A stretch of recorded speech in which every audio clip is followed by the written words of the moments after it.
Hi guys, and welcome back to another episode. Today, we'll be taking a look at layout design at Dryburn Junction. I'll be showing you what I've accomplished so far while revealing what exciting plans I have in store. So, get comfy, let's dive in.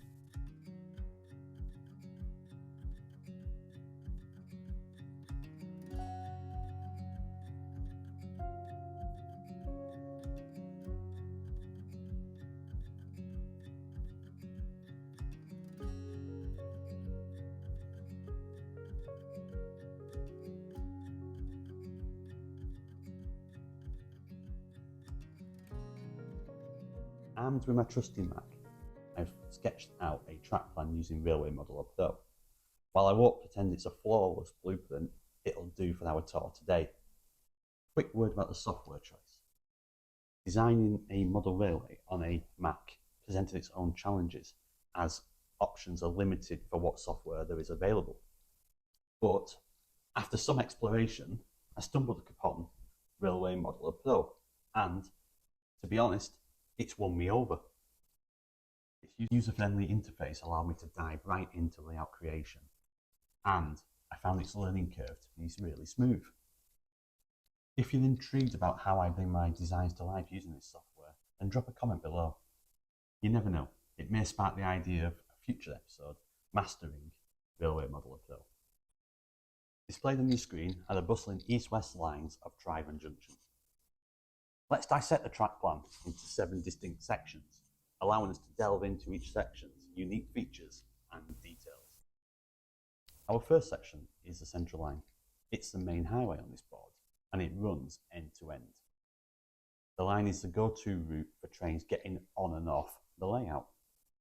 I played it safe with this section of the track, as it was the first piece of track that I laid properly. To make it really straight, guess what I used? My laser level. Yeah, probably not what you're thinking, bit over-engineered. The central line is a mix of Hornby set track and Pico points. The points are SLE 91s and 92s, and they are Pico's small radius electrofrog points. What's really cool about this particular section of the track is that it's always open for traffic. No matter what else is going on in the layout, trains can always pass across using the central line. Next up is our second section, right above the central line. I call this line 2. To the west, the line runs parallel to the central line. I've spaced the 2 at set track spacing, as I wanted to avoid a double line look. Now going east, line 2 takes a different route. It stops before the end of the board. I've got some ideas for this part. Since Dryburn is a rural area, I was thinking of putting a brickworks or maybe a farm depot here, something industrial that reflects what's going on in the local environment. Moving on to section 3, I call it the top line.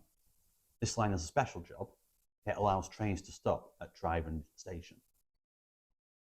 Picture a station in a small rural location. That's the vibe I'm going for here. Here's the twist. I'm still figuring out whether or not to put the station on this board or the board to the west. Down the line, quite literally, the top line and line 2 will come together again on the next board.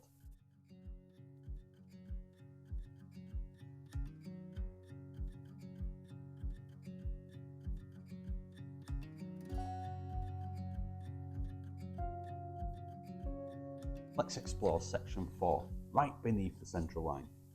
I call this line the loop. Its main job is simple but important. It gives trains the room to pass each other on the central line. Now, I've added something neat. There's a head shunt on the western side of the loop. This spot comes in real handy for parking a locomotive when they're not out and about on the layout. Let's dive into section 5, known as line 3. This is where trains bid farewell to the central line and make their way down to the bottom line. But hang tight, because we'll cover that in a little bit. This section brings mixed feelings for me, a bit of happiness and a bit of learning. I didn't quite nail the track length between the points. This has led to a tight curve between the second and third point. Honestly, that curve bugs me. It's a reminder that sometimes those little errors can stand out. Lesson learned, don't ignore them. Looking back, I wish I'd spent those 10 minutes me doing it. But hey, we all learn, right? On the bright side, moving west on line 3, you'll see my first attempt at completing a DCC crossover. I'm proud of how it turned out. There's plenty to unpack here, and I'll be diving into it more in a future episode. Oh, and after the crossover, I've given the track a little extra stretch. I've got some plans to set up a coal bunker or a water tower for servicing locomotives here. So let's move on to section 6. This is all about the bottom line. This line takes off towards the west of the board, and my plan is to keep it going onto the next board. Let's wrap things up with section 7, which I call my yard. This spot sits to the east of the board, and you can access it by hopping on line 3. Now here's a first for me. I've introduced a Pico Y point, specifically the SLE 98 Code 100 large radius point. My initial idea was to have a double track engine shed at this end, but my ideas have shifted a bit. I decided to have a lower track that curved southwards. 2 reasons.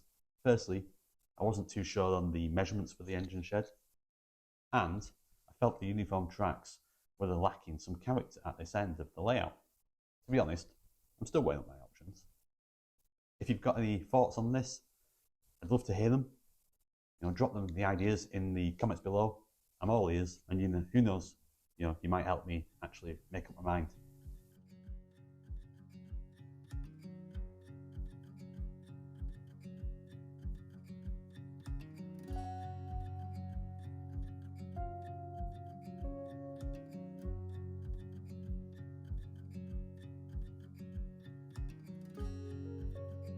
That was quite the tour of Trivan Junction. I hope you enjoyed getting a closer look at each section and hearing about the ideas behind them. But guess what? This journey doesn't end here. It's just the beginning. I'm throwing the floor open to you, my awesome viewers.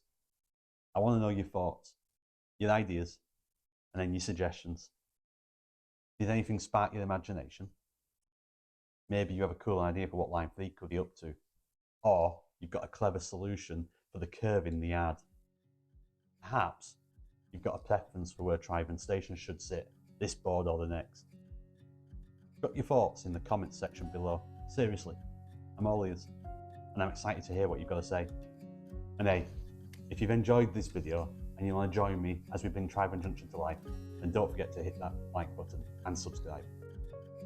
That way, you won't miss any updates, and you'll be right here with me to tackle these challenges and make the improvements and turn these plans into reality. Thank you so much for tuning in today. Until next time, keep those trains on the tracks. Bye guys.